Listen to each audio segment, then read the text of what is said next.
All right, guys, thank you so much for joining us today. Good morning, good afternoon, wherever you're at. Welcome to day 2 of the New York Oracle User Group virtual lunch hour training days. Today's focus is on Oracle on Azure, and we hope you join us tomorrow and Friday. Tomorrow will be focused on Oracle performance. We've got sessions by Oracle Aces, Sean Scott, Gary Gordhammer, and Janice Griffin. And then on Friday, we are focused on PL SQL sessions by Ask Tom's Chris Saxon and Oracle's Jeff Smith. So hopefully you guys come back and join the webinars on Thursday and Friday. So a little bit about the New York Oracle User Group, NYOUG. It was founded in 1984 for the exchange of ideas and assistance and support among users of Oracle software products. And the organization consists solely of volunteers, consultants, and vendors of Oracle-related products and services. You can get individual, corporate, and educational or nonprofit memberships to NYOUG. So for more information on that, you can visit nyoug.org.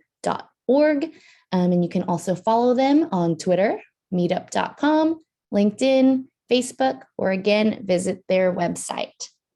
So big thank you to our sponsors, Viscosity, Quest Software, and Incorda. My name is Monica Lee, and I'm the marketing director for Viscosity. We are a full Oracle stack consulting firm with core expertise in Oracle database, including RAC, Oracle Apex. We do zero downtime migrations, lots of performance tuning and high availability. And we've got decades of experience with infrastructure, including engineered systems. Lately, we've been upgrading many of our customers to Oracle Database 19c. And we also host monthly workshops, kind of like this with NYOEG, other user groups, or with our own colleagues who are well-known presenters throughout the US and around the world. And these webinars are all hosted on orapub.com, which as of the first of the year is now part of Viscosity. All right, so you're probably familiar with Quest software products such as Toad, Foglight, or SharePlex. We'll hear a little more from them tomorrow, but today we've got Patrick from Incorda. He's going to tell us a little more about Incorda, and then we will get going with our first session of the day. Patrick, I just gave you screen share ability. Fantastic. Thank you. Just give me 1 second and I will go ahead and share my screen.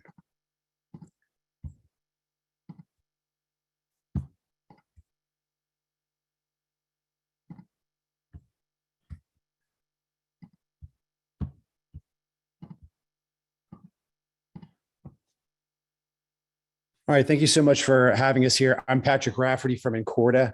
I'm the VP of Global Pre-Sales at Incorda. For those of you who may or may not be familiar with Incorda, we are a data and analytics company actually funded by Microsoft, as well as a number of other venture capital arms of large technology companies like Google. And what I just want to talk to you about here today in this quick little 5 minutes, just give you an overview of what Incorda's platform does, what it's designed for, and how it helps folks like yourselves in terms of accessing and unlocking the data that you have in Oracle in the context of an Azure Cloud strategy. So what I have on the screen here is basically a typical flow around what companies do when it comes time to run analytics on top of their ERP data. So you might be doing this with an EBS on-prem instance that, and you run OAC or ADW in the Oracle Cloud. You could be doing it in Teradata, Snowflake, but whatever you're actually trying to do, a lot of the mechanisms and the motions are exactly the same. Where Incorda comes in is we don't want to go and take one of these boxes and make it better for you, or get you a little bit more efficient at one of these steps in the process. Where Incorda comes in is gives you a new way of kind of tackling that problem with and with our technology called direct data mapping. If you think about why you do all those motions in a data warehousing and analytics capacity, it's really to kind of get around the fact that it's very difficult to join lots and lots of data together at scale at the time of query. You have to model it. You want to aggregate data. You want to build data sets and cubes for specific business functions. Incorda, from a technology perspective, gives you the capability to get down to the row level at the time of query kind of unlocking all of the data that your users might need to make decisions, and also kind of turning a data engineering team loose in terms of giving them the capabilities to provide more data, more capabilities to their end users. So Incorda's engine is essentially a database that's designed specifically for that function. From an overall architecture perspective, we run both in the premise, on-premise and in the cloud. So Google Cloud Platform, as well as Azure and AWS. And as I mentioned earlier, because of our investments that have come into Incorda from the Microsoft M12 Venture Fund, as well as Google, we definitely have sort of a very close relationship with Microsoft and with the Azure platform. And Incorda, because of the nature of it, bringing together all of your data from all of your ERP systems, from Oracle, as well as other systems you may have in-house that run other areas of your business, or that you maybe have brought into your company through acquisition, Incorda gives you the ability to run analytics across all of that data extremely fast at the speed of thought. As it relates to Azure, when companies go and have a strategy to run their analytics on Azure, but they're running ERP data, say somewhere else, SAP, Oracle, wherever it is, it can be a process.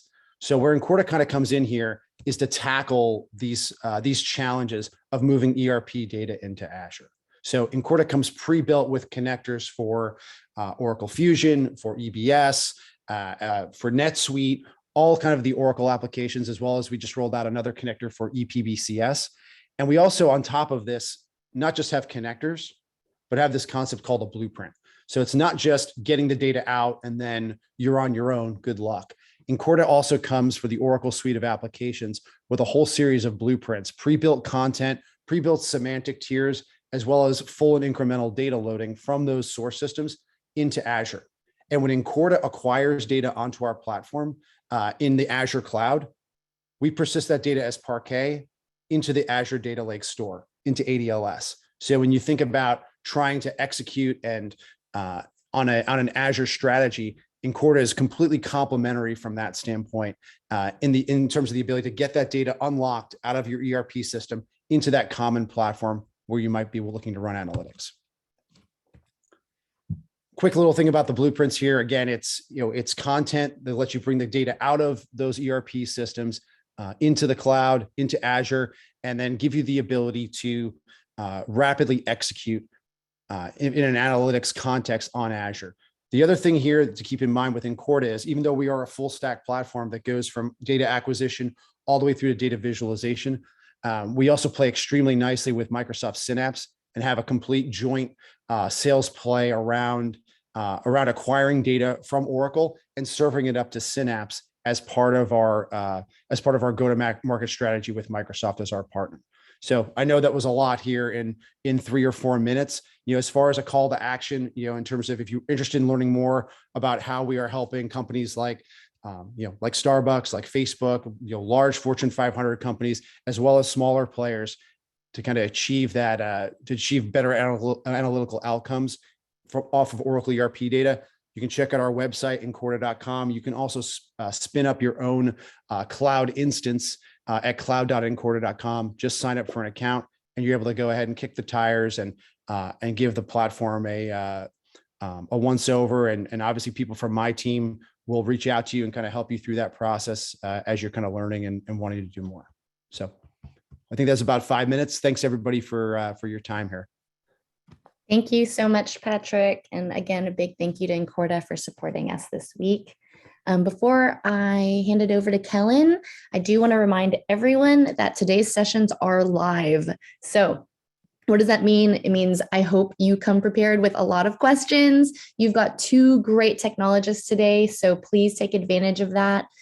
Put your questions in the Q&A box for me instead of the chat. If you've got just logistical questions or questions for Incorda, Quest, or Viscosity, throw those in the chat. If you've got questions for your presenters today, put that in Q&A. Also, because we've got 2 sessions, you're welcome to continue asking Kellyn questions during the second session if you want, and she can respond to you there. Anything we don't get to, we can try to get you the right information afterwards.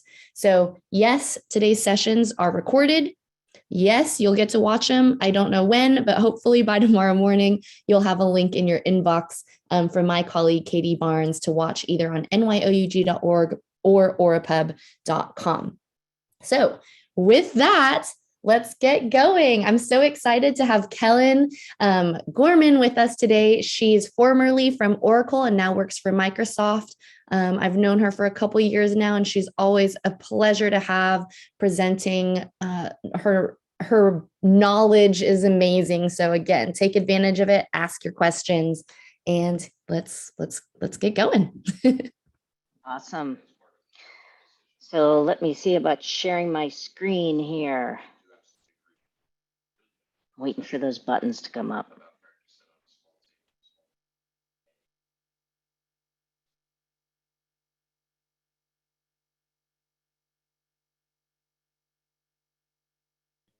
And actually, Patrick, while you're still on, if you would like, could you send us the best way for people to contact either you or somebody from Incorda if they have any questions or interest? Absolutely. Should maybe just put that in the chat or? Yeah, let's do that. And then we'll send it to everyone as well afterwards. Good. Thank you. Let me know if you're seeing my screen and seeing the actual presentation, not the editable slides. Looks good. Okay. My name is Kellyn Gorman. Give you a little bit of background information from me. I was an ACE director before I joined Oracle, and then of course they ripped that right away from me. I am an Oak Table member. I've been with the Okies now for probably about almost 10 years now. But I'm mostly known for Oracle Enterprise Manager, the AWR Warehouse. A lot of the command line tools that you use within the Enterprise Manager was the work that I did. I've got about 8 books now. About a third of them are Oracle, a third of them are SQL Server, and a third of them are on inclusion and diversity. I have been Microsoft as long as I've been Oracle. I'm one of those odd ducks that just loves to do everything, and that's kind of where my world is. So be aware of that. I mean, I think this kind of surprises people many times when they're trying to figure out, what is Kellyn doing? I've just always loved it. And I went to Microsoft 4 years ago and realized as I was trying to learn analytics and AI about 4 months in, oh my God, Oracle is going to suck me back in. This is what I was seeing. Exactly what you're seeing here is that many of my customers were thinking about going to the cloud, and these account teams weren't able to shift them over into Azure. And I realized Oracle was the roadblock. Oracle had to come over too. It wasn't just that we were bringing over the SQL Server databases, or they may be even refactoring some of them. And you'll hear that from everyone. We're going to take Oracle, we're going to put it on Postgres, SQL Server, Aurora, whatever. 70% of Oracle databases stay on Oracle. I'm telling you, all this is the way it is. No matter how much people want to say they're going to refactor, all that PL SQL, and it's almost like it really is kind of an iceberg. 10% is showing above the waterline, and they go, we can refactor that, and they don't consider everything underneath that waterline. They miss it every time. And these projects couldn't go on for years. And after they've gone on for 2 years, guess who gets them? Yeah, I'm lifting and shifting it. This is my world. So I'm breaking that to you right now. And so that is what I do at Microsoft. I lift and shift these databases and bring them into the Azure Cloud. And with that data is very, very close. It's able to provide more value to all the other systems that they brought in. Most customers want an enterprise level cloud. As often as we hear, oh, I'm going to do a multi-cloud solution. That is more theory than reality. I have one customer that has 7 terabytes of daily data loads that need to go between 3 different clouds, and it ain't pretty. We are refactoring that so fast, it's not even funny. So always remember this, that this is the world I really live in. It is lift, shift, evolve. And we may slice off some schemas that never belonged in Oracle and bring them over to new solutions. We may introduce a data lake and bring in Synapse to get more value out of that ERP data and that critical data that's sitting in Oracle. But mostly, we want Oracle to continue to do what Oracle really does best, and that's my job. So how can you do that right? Because these are enterprise level clouds. They handle so many different workloads. And if you don't know what you're doing, this is an infrastructure play. You need to know your hardware. You need to know what you're bringing it over. And so as you're going to a PaaS solution, and PaaS sounds great for Oracle, But even if you're in AWS, even if you're in OCI, most monolithic historical Oracle databases that have been serving a company back from 734, 9i, 10G, they can't go past. You have a lot of customizations, a lot of fixed controls in there that absolutely can't go to a PaaS solution, and they end up in infrastructure as a service, which is what I do. Each one of these clouds have unique solutions for this. So from OCI, you're going to hear about shapes. When you're in AWS, you're going to hear about EC2 and their sizes. For Azure, you're going to hear about VM SKUs. And that's what I'm kind of here today to talk to you about, is how to do this right. Because so often, even from my, fellow Oki members, I'll hear, hey, I'm trying to get the best IO performance out of a P30. And I'm like, why are you using a P30? That solid state disk is not meant to give you the best performance in Oracle. So you recognize just how unique it is to know the best practices to do this right and to win. So when we're looking at an Oracle infrastructure as a service migration, I am going, of course, going to define, assess, design that workload before I actually start to validate and test and migrate. We love POCs. We want to do proof of concept. For our customers that are working with the small team that I'm part of in the cloud architecture and engineering team, we have an 80% success rate going from POC to actual production. And you may go, only 80%, that's actually very high. A lot of people do a POC, and then of course they get distracted by other projects. They have other things come up on the priority list and they sit and wait. So a lot of that 80%, a lot of that 20% that didn't go over ends up coming over sooner or later. So we know that. But be aware, these are our rinse and repeat solutions with a framework that we know is successful. So this is where we get into our pillars for success. I'm going to cover like the first 3 areas, and then Tim in his session is going to go into some of the more advanced pieces. Excuse me, because all of you are going to have rack questions. You're going to have questions about instance resiliency and disaster resilience, as well as DR and all those other fun things. Tim's going to go into that in his session. So this really is 2 parts of the same environment talk that we're going into. So let's start with compute. You're going to hear a lot about cheap VMs. It's all about you can save money in the cloud. And it does save you initially in how to ramp up and get into a cloud environment. It gives you the ability to get what you need now instead of having to buy out hardware that you're not going to even need for 5-10 years. So this is kind of cool. What you do need to understand is that even though that cheap VM looks really, really attractive, the A and B series, you're not going to put an Oracle database on it. D series, we might do it, but it's really for very small or dev and test environments. We don't use it for most of our production Oracle workloads. Oracle is a high IO workload and requires machines that make sense. At the same time, we'll have people that look at L and H and F series, and to be honest, those are made for very different workloads. They're not made for a relational database system. And so we don't even look at those. People go, but look at the vCPU on here and look at the actual memory and look at the cache. And we're like, yeah, but it's not going to do what you need. It's got low IO throughput. It's never going to work for us. So what we do is we lift and shift the workload. We absolutely look at the workload. We use D series maybe for general use or for temp or for dev environments. And then E series and sometimes M is where our sweet spot is.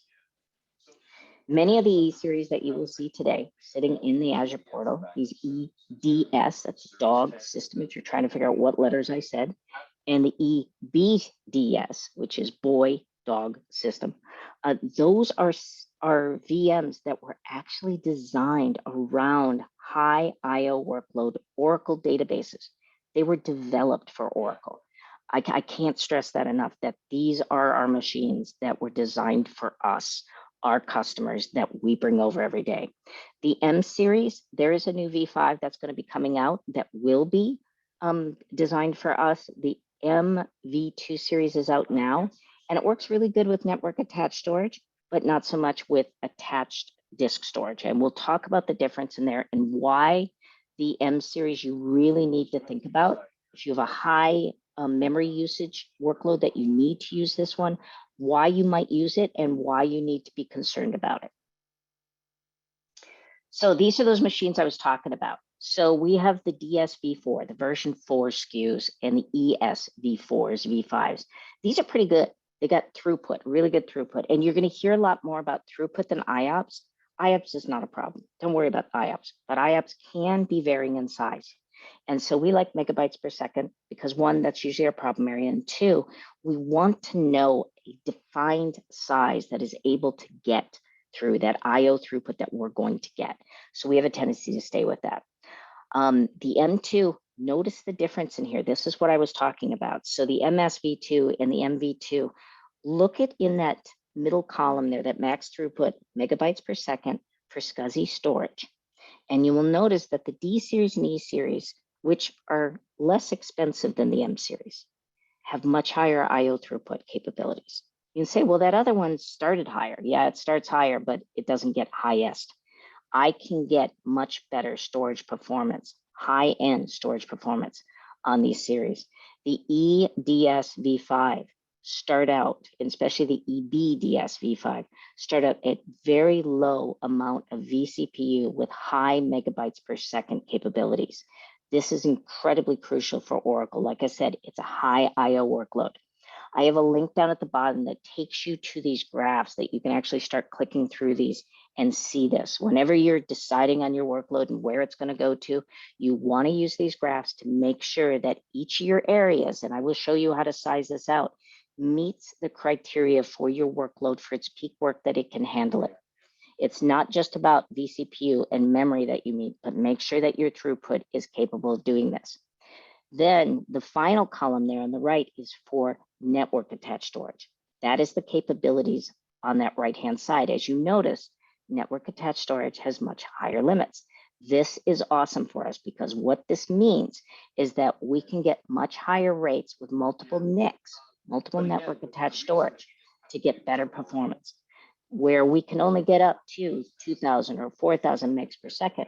When we use network attached storage, in our case, it'll be something such as Azure NetApp files or Silk or FlashGrid, the software fabric that is attached to that. We can get upwards to 30,000 megs per second. And for our Exadata workloads that may be migrating over, when we're decoupling those, this is incredibly crucial. So the next question, of course, is going to come to you when you say licensing. I want to make sure that if I need more throughput, if I need more memory, that I am not paying for all those core licenses. This is also capable. We have something called constrained vCPU, which I will tell you straight out is misnamed. It's not really that the vCPU is constrained, it's that you have a bigger chassis with less vCPU. You are only able to license for the vCPU that is available, and those are available for almost every one of these VMs. So let's say that you need this higher capability. And I'm going to go down here to this next slide so you can see this. So this is how they're going to appear. So let's say that we're looking at this one right here, the standard E8-2SV5, that third one down. That has the chassis of the E8V5, but it only has 2 vCPU. So you're only going to have to license it for 2 core processor license. This is extremely crucial if you want to have more memory, more throughput, but only need a couple vCPU for that workload. These all are like this. You'll notice that they have a number, a dash, and then the actual vCPU that are available on it with the version afterwards. These are very helpful. We use these a lot for Oracle because we don't want to pay extra money for our Oracle licensing. And even as us, if we're DBAs, many times it isn't our responsibility to control that licensing. It does make a big difference that we can bring down the cost for Oracle licensing because it can be the highest part of the cost of going into the cloud.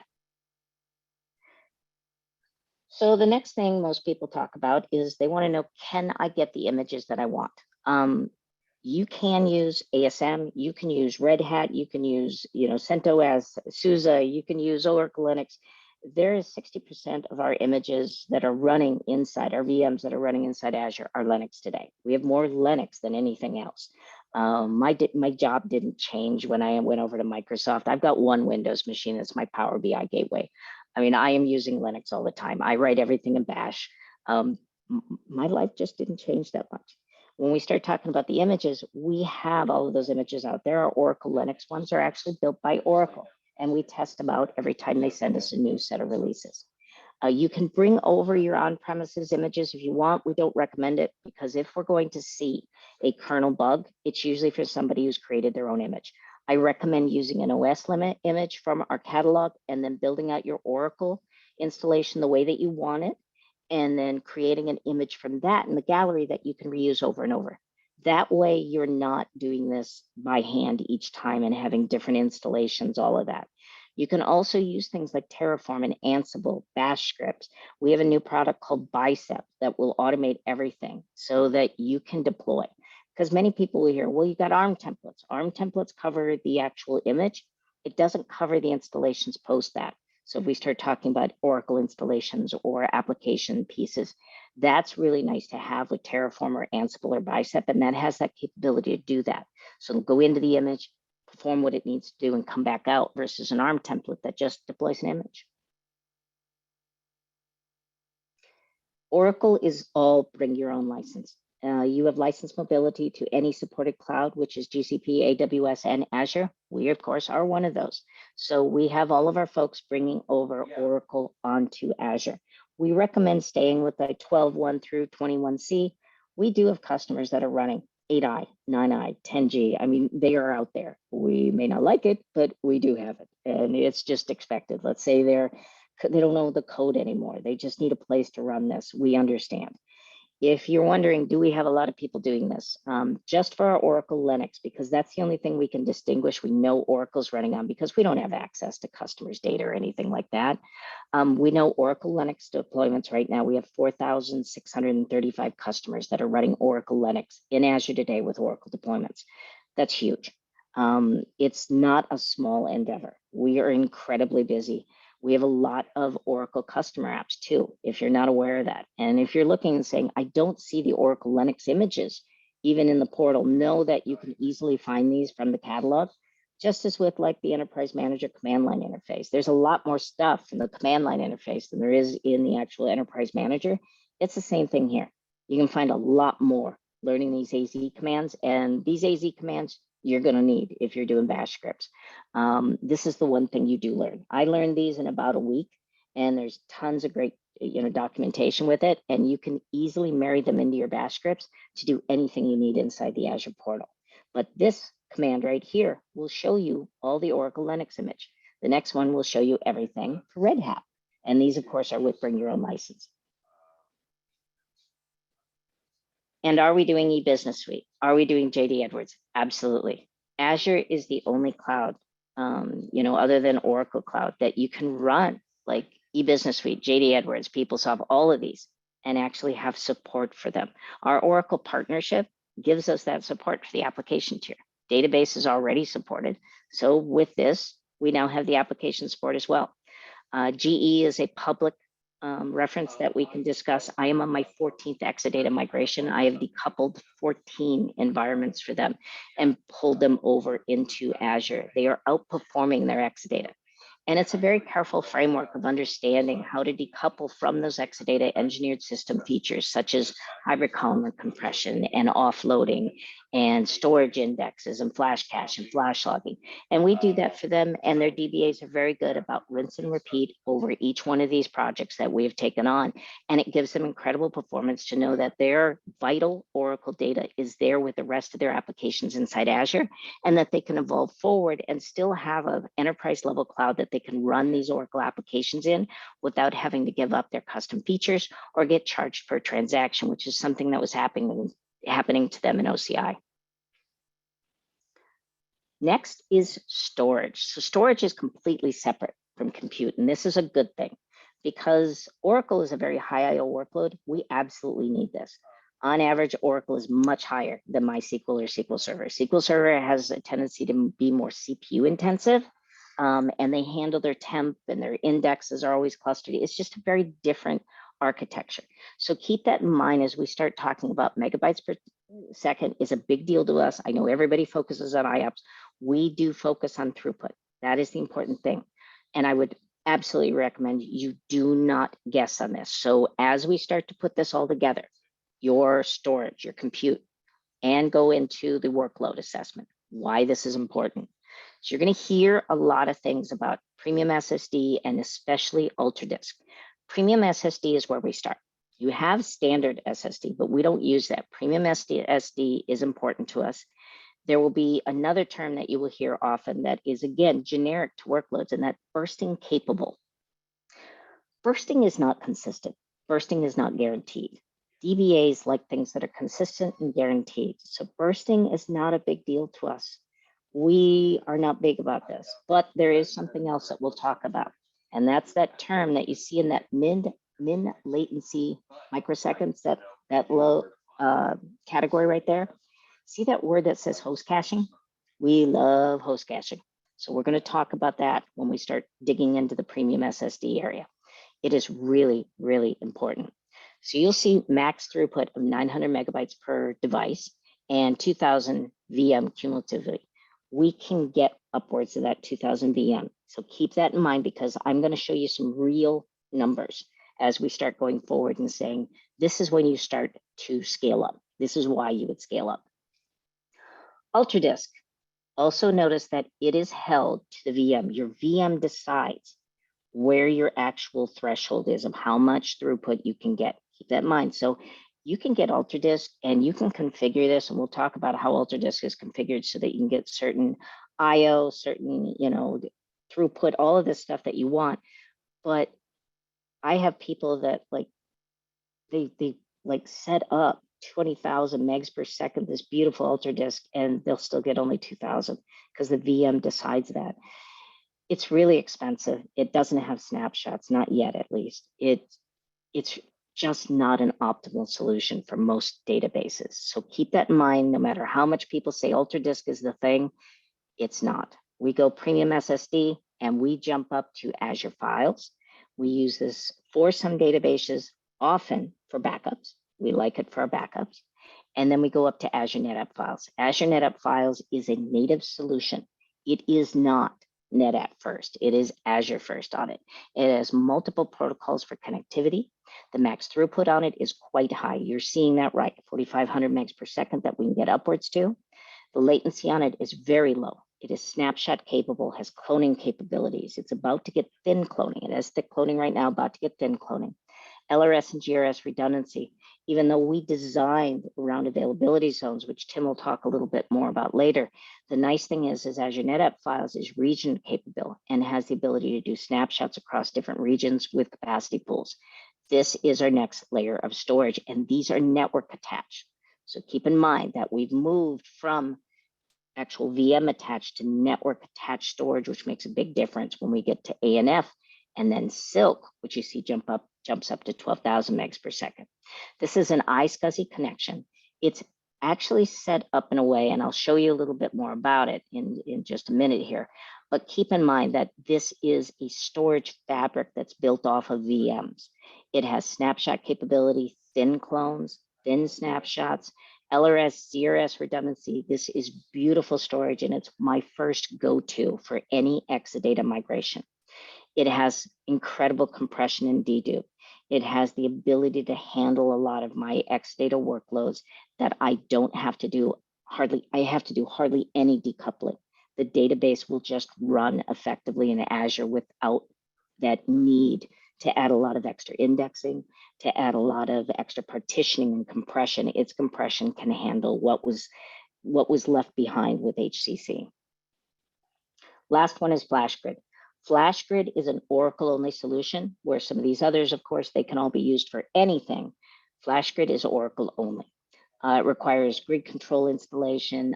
These are only supported by FlashGrid.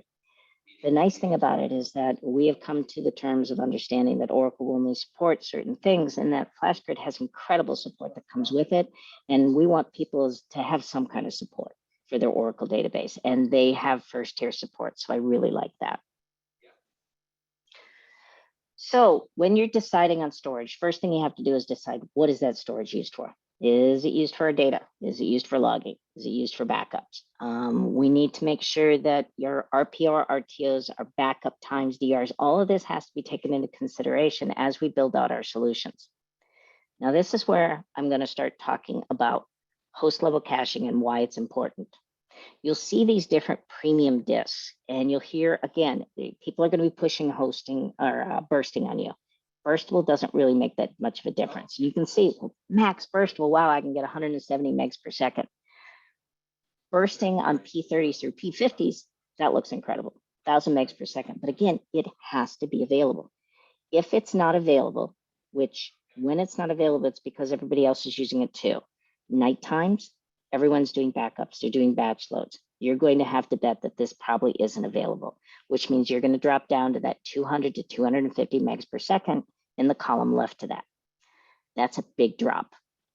Now, in the very far right, see what I start talking about, cache limit per disk. This is incredibly important in P30 through P50. We have something called host level caching, read only. We don't want read write because these are our data files. These are data files stored here. We want it to write through. We want read only host level caching. With that, we are guaranteed 500 megs per second on the P30s, 750 megs per second on P40s and P50s.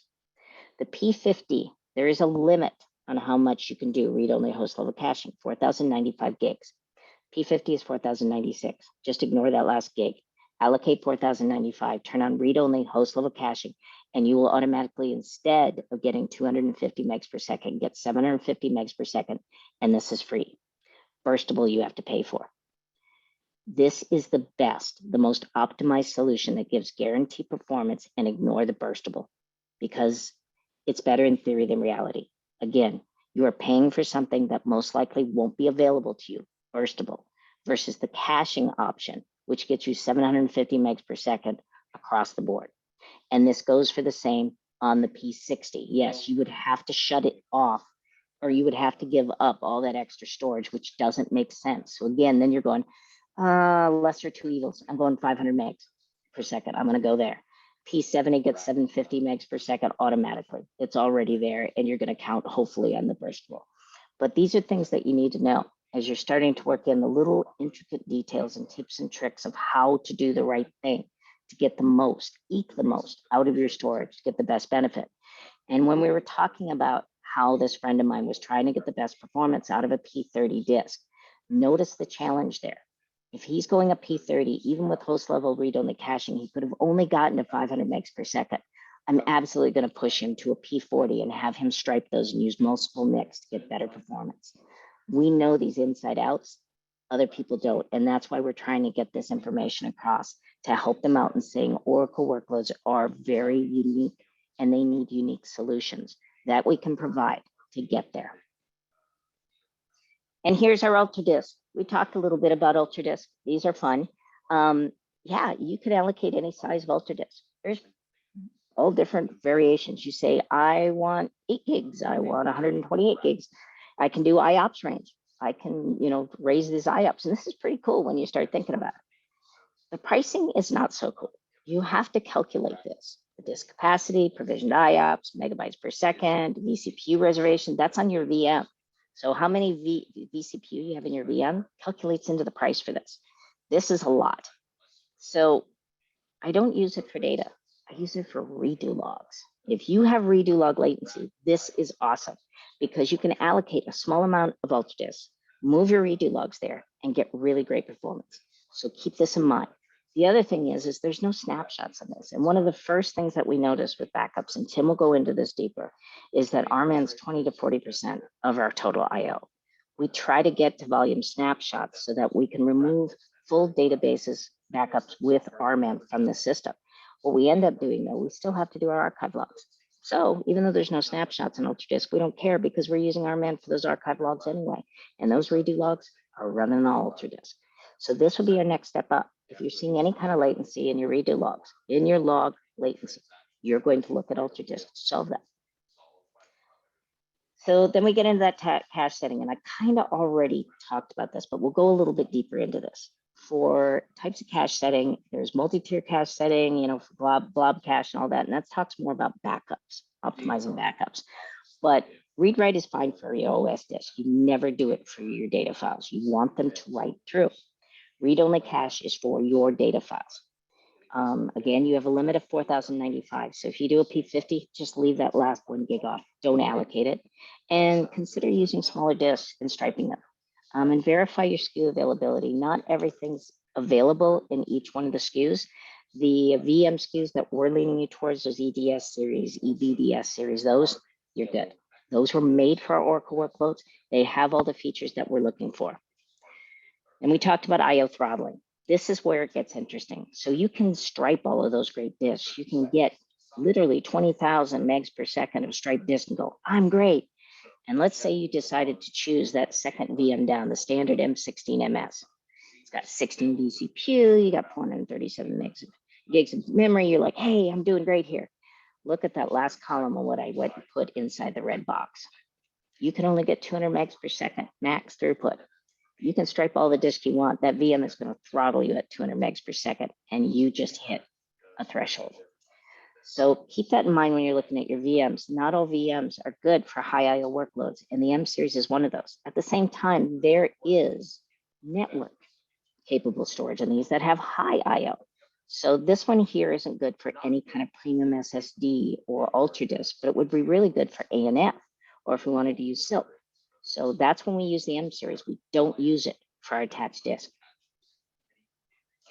The other thing you can do is, as we were talking about, advanced IOPS.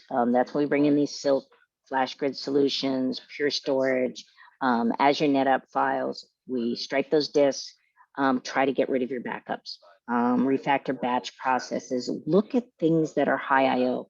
Always, that may throw you in a throttling situation, and that includes your space advisor jobs, your stats jobs, any of that stuff, rebalancing. This can be very high IO and can really impact your nighttime processing. Spread those out, think about them, how you can optimize them, look at what's really the big hit. So here's ANF, what we were talking about. These are capacity pools that go across one region. They're not separated by availability zones. And Tim is going to go deeper into that actual architecture at the Azure side.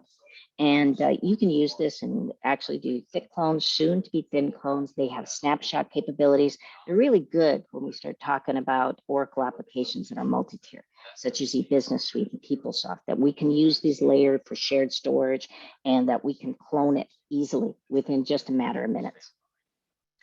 The storage on it is really, really good too. The IOPS are very high, megabytes per second. They can get very high. We have a large capacity pool that's in private preview right now.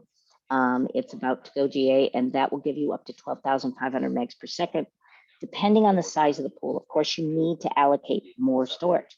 Start with 5 terabytes. 4 terabytes is the minimum that you can do for any of these, but you could get up to 500 terabytes and really get incredible performance from these.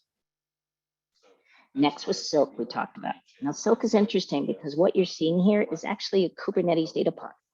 It is built out of other VMs. D series, E series, underneath is L series in the actual D nodes there. The C nodes are E series and D series. And they use the ephemeral disk on there to get incredibly high performance. You can connect that Silk data pod then to multiple other VMs that it can be running, SQL Server, Oracle, Teradata, whatever you want, and get really high performance, up to 12,500 megs per second. You're using that ephemeral disk though. So they have that redundancy built into the system that you could lose 2 compute nodes or lose 4 of the D nodes and actually still handle out with no problem whatsoever. The other thing that you can do with Silk is that you're looking at some of these capabilities for a lot of my customers that you can keep scaling up. So let's say they have a new workload and it's added another 2,000 megs per second. You can scale up. So that's why you will see 1 C node, 2, 3, 7, 8. They will just continue to go up and they can get up to 14,000 gigs per second, or 14 gigs per second on that. And then FlashGrid is one of my others. Now, FlashGrid has a lot of different options. They fall into clustering, they fall into rack, they fall into storage fabric. They can get up to 30,000 megs per second using these premium SSDs attached to these disks. And their storage fabric is built a little bit different. It's on their own grid installation that they've used with their own storage fabric on top. And this allows a lot of solutions for them. They have one that looks similar to Rack OneNote. They have one that looks like a clustering option that gives very high IO throughput. They have another one that looks like Rack. And then we talk about going old school, and that means striping disk. It's a very manual process, and we recommend anybody who does it to ensure that they're using Terraform or Bash scripting or something that they're able to automate this and not try to do it manually every time, but make sure that they're doing the right things. The other thing is to ensure that you're automating it so you can track back what commands that you've made, because otherwise we have to dig into this pretty deep to figure out if you've done it right or if you've done it wrong. So here's that storage matrix that I told you about. You can go through this and see when you're hitting a limit. You can actually look at this and go, I'm on premium SSD. When I'm getting up to 750 megs per second, it's probably time to move up. Ultra disk, I've actually stated here. We may not use this here. This might be a good choice here. This is the, this is how much dollars, just almost like going to a restaurant. What is a cheap restaurant versus what is an expensive? We started talking about, where we've got silk compression coming in and how we can meet different capabilities. And you can say, these are my requirements on the left, and this is the solution that has the X's in the right. It's just to help you make better decisions about that and see it all in one screen. So how do you organize your data files? And data files are really interesting as we start to talk about this, is that you want to organize data files very similarly as you would on-prem. We may separate it, we may not. If it's a small database workload, you can put everything in one storage and then put our backups off, onto a different storage account. No problem, that's safe. May want to put it in a different availability zone, or maybe into a different region, depending on what your RPO, RTOs, and SLAs say. You may go in here and turn on read-only host level caching to give yourself better performance. You need to get better performance through that. You may start to stripe your files. You may need to, move your control files and read your logs into another, ASM disk group. And we do recommend using ASM whenever possible. We may start to separate this out and do an ANF storage capacity pool that would give us better performance. We'll go to snapshots instead of RMAN backups to take that IO off the pressure. So this is the last piece here, sizing assessments. First thing first, Oracle will tell you that you're going to pay twice to go to any cloud, any third-party cloud. It's not true. 85% of our customers are over-provisioned. We have found that very clearly. And you think about how you size something out for on-prem, it makes sense. When I was doing this as a DBA, I didn't want anybody at my desk. So my job was to say, this is what I need now. This is what I might need tomorrow. This is what I might need in 3 years. I had to always think, that 5 weeks, 5 months, 5 years scenario. This means that we're all over-provisioned and we're paying Oracle to do that. In the cloud, you only really need what you need for this year. You can scale up at any time. So licensing, we recommend size for the now, this year. Don't size for future years and ahead. I mean, why pay $47,500 per core license if you don't need it? You also need to just license for what service contracts and everything else that you need. If somebody tells you or somebody gives you something other than what we're telling you here, we work off the Oracle licensing documents. It's not wrong to request that licensing management services come in and verify it, because there's a lot of FUD out there. There's a lot of stuff that people say that just isn't true. We've counted this over and over again. In cloud environments, keep in mind that on premises, you're going to have a 0.5 calculation for every core license you're using. In the Azure Cloud, you're going to have 1. So that's where they come up with this. You're going to pay twice as much. The thing is, again, you're over provisioned. Now, folks may say, well, that's still 2 for what? But we right size it. Oracle's taking advantage of that. So we want to make sure that you are lifting and shifting the workload, not the hardware. The hardware is your mistake. If you try to take what you have on premises and just move it over and try to do 1 for 1, this is where it'll fail every time. So as we talked about, the servers may not be sized appropriately. It may have been time, just time, it's changed. People have added in code, they've changed code, they've added objects, data has changed. There's a lot of tools to do this, because remember, I do this for a lot of different databases, but we're going to stick on the AWR because we're working with Oracle. Now, first off, you can't build an Exadata in Azure. Absolutely get this question. I've had it twice today already to me. You can't do it. But it's pretty easy to actually decouple them. You find that an Exadata has been purchased for 1 to 2 databases mostly. The other 10, 20 have been just consolidated on there, and they'll lift and shift easy. They'll move easily. You find out what they need, and you just build them out on Azure. The big whales in the pond may be using those Exadata systems. So we absolutely need to identify what that is and build out the storage to meet it. We need to decouple maybe turn on automatic indexing to build out indexes that may be missing and also will disappear, those storage indexes that are running in memory. We need to make up for flash caching, flash logging, may need to bring in UltraDisk for those actual logs, things like that. We will go from racks. We lose that overhead going to a single instance. Rack made total sense when we started talking about environments that had very small vCPU and couldn't scale up as much. We can scale to 460 vCPU. We just don't have that problem anymore. So we're going to move the workload, not the server. We are not going to spend any time in that. I reiterate this a couple of times, but we're using the AWR for this. We are using the AWR for its workload information. Now, there are some averages in that. Absolutely. If they have stats back, we can size for that. Standard edition, no problem at all. We use the same 12 data points. We ask for 3 to 5 days small, 7 days is even better. Now you're going to say, well, there's some averages in there that would flatline. We have the numbers built into our worksheet to actually deal with that. We also have a script that will find the top 5 peaks in your AWR. Now 8 days is there by default, but most DBAs have extended that retention time to about 2 weeks, 1 month, even more. So we're going to take that into consideration too. DBAs also usually know their workload and they say, this is about 50% of what I see in my peak time. We can change numbers in our fudge factor section, this gray box that allows us to double that workload or make changes to it to get our peak workload, because we size on peak, we don't size for averages. The AWR reports really do capture a lot of data, but they don't capture the actual size of the database or redo retention or redo generation. So there's another script that's linked in here called dbspace.sql that does that. These are all lightweight. They're not going to cause any performance challenges. And of course, AWR is always on, so we're not asking for anything out there. We also will look at the advisors for SGA and PGA to see if what is sized right now in the database isn't good, especially in Exadata. The first thing that I did when I was at Encatech and we put databases on Exadata, we shrunk the memory. It forced offloading. So we have to reverse that.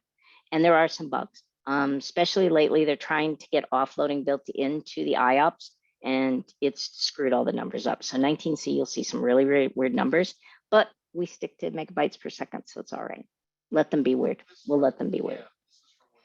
You guys already know the AWR architecture. I'm going to kind of skip this because you know how that buffer is written to and that this is not putting pressure on the database. My Microsoft people don't, so I kind of have to go through that. If you want to run this from the command line, this is the path to get to those scripts. We use the AWR. I only use Ash really more for performance tuning, but it's good to know where these are. And how we take this data is that it first, of course, comes in. If you've never seen these before, it's going to tell you a little bit about this database. You know, how are you going to work with it? What information? I am looking at that snap data. This is the fudge factors that I have in my worksheet, and I will have links to those worksheets. These are all GitHub publicly available. So you can download the GitHub worksheet. You can download the detailed instructions on how to do this and size this yourself.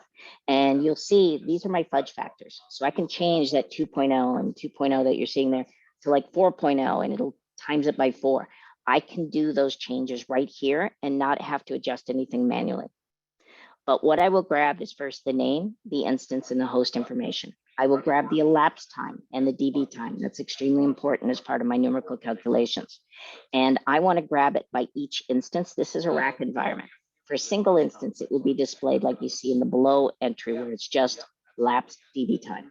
Those are important to me because that tells me how much time that I collected for and how much time the database was really active. I'll then grab the SGA target as well as the PGA target information. I'm also going to see about if I am short on that. Like I said, the advisors are important. In a single instance, that will be displayed a little differently, but you're getting the message on that. I then will grab the IO information from IOStat. IOStat by file type. If you go and do a search for function, if you don't want to scroll all the way down to this, you can use a search for function. It'll take you right down to this area. IOStat by file, IOStat by function summary. It'll go right down to that area, and then you can come down to this area. The reason that we like this is this includes RMAN and backups and offloading. We want this data. We don't want anything that's missing some of the backup and other information that produces IO that you absolutely need to calculate for. So go down here and grab this data. If it's a rack environment, it's going to be calculated just like you see here. Our total reads megs per second, our total writes, reads, IOPS, and write IOPS. Same thing, IOStat below, seeing right here, recs per second, data per second writes, recs per second reads, and so on. And just grab that data and put it in.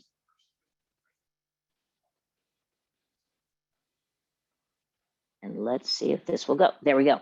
And what I've ended up with is what you're seeing here. My worksheet will look like this. Each one of the databases that I have, so DB name, instant name, host name, my elapsed time, my DB time, DB CPU calculation. This is the seconds that database was busy. That's why we put that S in there. It's for the seconds. That's the calculation that we want. How many CPUs, how many cores? Cores is extremely important to us because that tells us a lot about the licensing that we're working with. Memory on the server, how busy that server is, percent busy CPU. And anything over 75, we're going to start feeling a little bit of pain. That means that the machine is running hot, and we want to know that. SGA, PGA, and then of course our IO information. I then copy those two first columns, the DB name and the instance name, to the second sheet. If you were to look at the sheet and click into any of those light blue columns that you see to the right down here, you will notice that there are mathematical calculations. These calculations are based off of the AWR data being calculated into actual stats, and then how we use the white paper from Azure on how to size out from on-premises to Azure. And we've come up with these totals that tell us this is how you size from a workload into actual Azure VM sizing and storage sizing. And so we take then the host level name and put that in the next one underneath this, paste it in, it'll calculate it across. As long as these match, they will calculate. And then in the final one, if we have, which we do in this one, if we have rack, we'll just put the single database name. We won't duplicate the instance names. We just put the single database name and it aggregates it down to a single instance and tells us in our peak sections here, which is important to us, how much RAM we need, how much IO we need, and how much vCPU.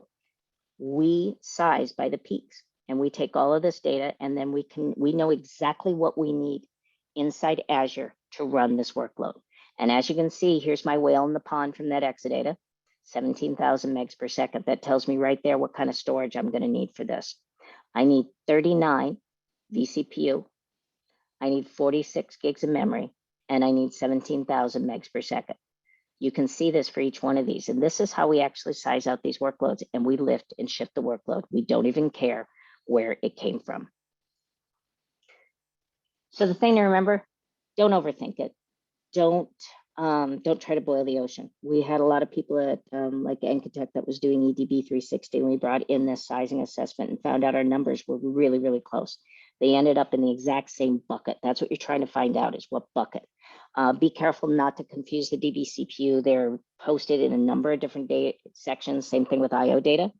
Take your time filling out that first section of the worksheet. If you fill that out right, everything else will come through correctly. And always size from the sections in red, the peak values. Don't do it for averages. Keep in mind, if you do find the peaks, you're given the peaks, you don't have to calculate a lot above that. It's already done for you then. And keep in mind of SLAs, uptime, all of that, because that's going to make a difference. And don't change those fudge factors unless you have to. Again, peaks, if it's Exadata, we may do it 4 times what it was before. Those are kind of important. And we always recommend getting assistance for Exadata because, again, you're decoupling databases. You're not just lifting and shifting a workload. I mean, those are pretty massive. They're going to lose those engineered features, and you need to make sure that you compensate for that. Simplify your shift to the cloud. Use your tools you already had. We really recommend bringing Enterprise Manager / Cloud Control into a single instance inside Azure. You have a limited use Enterprise Edition license that comes with it. So really you're only paying for your management packs, which you probably already have. Use your cloud tools you already have. And we start talking, if you're using other ones, you know, Sentry, Dynatrace, any of these, SQL Developer, all of those, you can just build them out and use them in the cloud. That's what's nice about infrastructure as a service. Keep that there and incorporate automation any chance you get. And this is where we simulate paths. We like to use the Lifecycle Management Pack as well as the Cloud Management Pack with Oracle Enterprise Manager to automate for our customers. That means you can automate your OS level patching for Oracle Linux. You can automate your database patching. You can use metric extensions to monitor for things and use corrective actions to run scripts and just do things so you don't have to do it and you can do more interesting things. So think about that. And simplify anytime, and you can use services too. For customers that use Red Hat, they use the automatic patching for Red Hat. And as you're modernizing, think about that too. We had a lot of customers that may use like still OBIE and they end up going to Synapse, or they're using Hyperion and Essbase and they're really heavy Excel users. So we introduced them to Power BI and it was so much fun. I mean, it's the same kind of, ribbon and everything else is Excel. And so you introduce them to Power BI and all of a sudden they're doing this huge analytics capabilities they never had with Excel. A lot of capabilities with products that they're using already now that we can evolve and make it more enhanced. We're loading it in. We may be taking, schemas off of Oracle that really shouldn't have been in the Oracle database anyway, and pulling them over to Postgres so they don't have to pay as much on Oracle licensing. So keep in mind, this is the whole idea of lift, shift, evolve for a lot of our customers. It's not getting rid of Oracle. It's using Oracle more efficiently and then implementing other products that will even help them go forward and farther and use less money.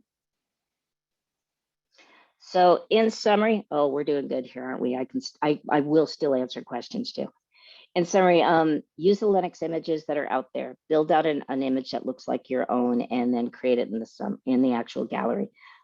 Use the E and the M series. Those are our workhorses. Make sure you're building out your storage right, and you match your IO that you need. And lift and shift that workload. Do not pull the old servers over. You will pay way too much in Oracle licensing, and it probably won't perform well. And we have a heavy dependence on high IO storage solutions such as ANF and such as Silk. So really consider that when you're coming over. And if you're looking for information on this, I have all kinds of links for you. There is information on our GitHub here. There's information from the data architecture blog. I blog way too much out over there. So there's tons of stuff, everything from Exadata to white papers to tons of stuff out there. And I also put in a lot of Microsoft Doc stuff too to get to this. So glad to do it. Both my DBA Kevlar as well as, again, the Microsoft data architecture one. This estimate tool for sizing Oracle workloads. This is the workload information. It'll take you to the links to build out, download that worksheet, and then the detailed instructions to do that too. And with that, I have finished talking as fast as I humanly can, and I will bring up the questions. And yes, the recording will be available later, and I just told you how to get that worksheet. So I think I answered that question. Anything else? Oh, you can hear a voice in the background. That would be the next speaker. Sorry, we tried to keep it quiet. Let me know if you have any other questions. I am so happy to answer them. And this worksheet, it's very easy to get here. We have a GitHub. The Microsoft Data Architecture blog is where I blog most of the time. That's where I blog most of the time these days.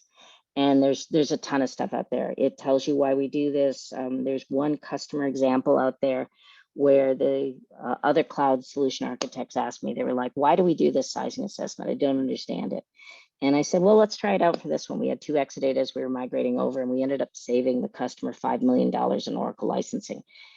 It really is a huge deal for a lot of our customers when you want to talk about where you can save on cloud licensing.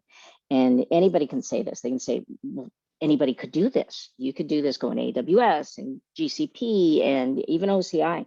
But nobody's doing this but us. We are doing these savings. We are doing these sizing assessments to make sure that when you come to Azure, we have already verified what you need to run that Oracle workload. There's not guessing involved.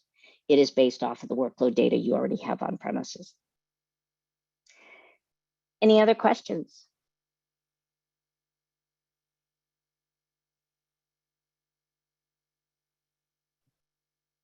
All right. If you guys think of anything else, go ahead and just pop your questions throughout the next hour in the Q&A. If they're for Kellyn, just make sure you put her name in there so she knows she can spot them quickly. But otherwise, thank you so much, Kellyn, for that whole hour of amazing information.